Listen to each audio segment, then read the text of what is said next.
আসসালামু আলাইকুম, কেমন আছেন সবাই? আলহামদুলিল্লাহ আমিও অনেক ভালো আছি। তো আজকে আপনাদের মাঝে আমি গরুর গোস্তর একটি রসালো ভুনার রেসিপি নিয়ে এসেছি। তো কি কি এখানে আমি অ্যাড করতেছি দেখতে থাকুন। মশলা যা লাগে সব দিব, এর ভিতরে মেখে নিব। তো এখানে আমি দিয়ে দিয়েছি 3-4টা তেজপাতা, দারচিনি, এলাচ, লবঙ্গ, গোলমরিচ, দিয়ে দিয়েছি কাঁচা পেঁয়াজ, আর দিয়ে দিয়েছি বেরেস্তা, পেঁয়াজ ভাজা বেরেস্তা, দিয়ে দিচ্ছি রসুন বাটা 1 চামচ, আদা বাটা,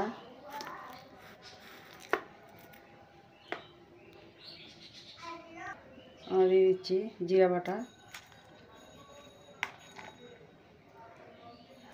নারকেল বাটা, সরিষা বাটা, আর দিয়ে দিচ্ছি টক দই, 1 চামচ পরিমাণ সস, টমেটো সস, আর আমি এখানে দিয়ে দিয়েছি 1 চামচ মরিচের গুঁড়ো, হলুদ গুঁড়ো, আর দিয়ে দিয়েছি পরিমাণ মতো লবণ। এখন আমি দিয়ে দিচ্ছি এখানে সয়া সস, আর দিয়ে দিব এখানে জিরের গুঁড়ো 1 চামচ, কারণ এখানে আমি 1 চামচ বাটা জিরে দিয়েছি। এখানে 1.5 কেজির গরুর মাংস। তো এখানে আমি এই বেরেস্তা ভেজেছিলাম, এই তেলগুলো দিয়ে দিচ্ছি। এখন এটা মেখে রাখবো 1 ঘন্টার জন্য, রেস্টে রেখে দিব। মাখানো হয়ে গেছে, এখন আমি 1 ঘন্টার জন্য রেখে দেবো, ঢেকে রাখবো। 1 ঘন্টা পরে আবার আসছি আপনাদের মাঝে। এই যে 1 ঘন্টা পর চুলাতে বসে দিলাম, এই তো বসে আসতেছে, নেড়ে ছেড়ে দিচ্ছি। ভিডিও তো করতে পারতেছি না সবসময়, নেড়ে ছেড়ে দিচ্ছি মাঝে মাঝে, কারণ ভিডিও অনেক বড় হয়ে যাচ্ছে। একটা কাঁচামরিচ দিয়ে দিলাম, একটু দিয়ে দিচ্ছি কেওড়া জল।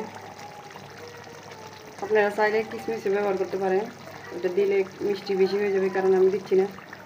কষানো হয়ে গেছে, এখন পরিমাণ মতন আমি পানি দিয়ে দিব। এরপর একটু বেরেস্তা ভাজি দিয়ে দিলাম, এখানে পানি দেওয়া হয়ে গেছে। এখন ঢেকে দিব। যে কড়াইটাতে আমি বেরেস্তা ভেজেছিলাম ওইটাতে আমি আরেকটা চুলাতে বসে দিয়ে সরষের তেল দিয়ে দিলাম, পেঁয়াজ দিয়ে দিচ্ছি। এখন গরুর মাংসটাতে আমি বাগার দিব। এইখানে দিয়ে দিয়েছি 1 চামচ আদা বাটা, এই যে দিয়ে দিলাম।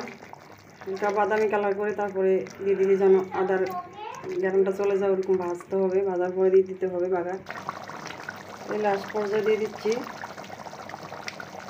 এখানে জয়িত্রী জায়ফল গুঁড়ো।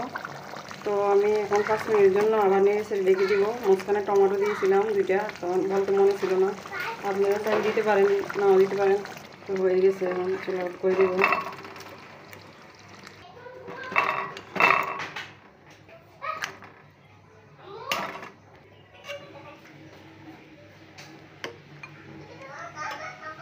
তো আজকের মতন এই পর্যন্তই।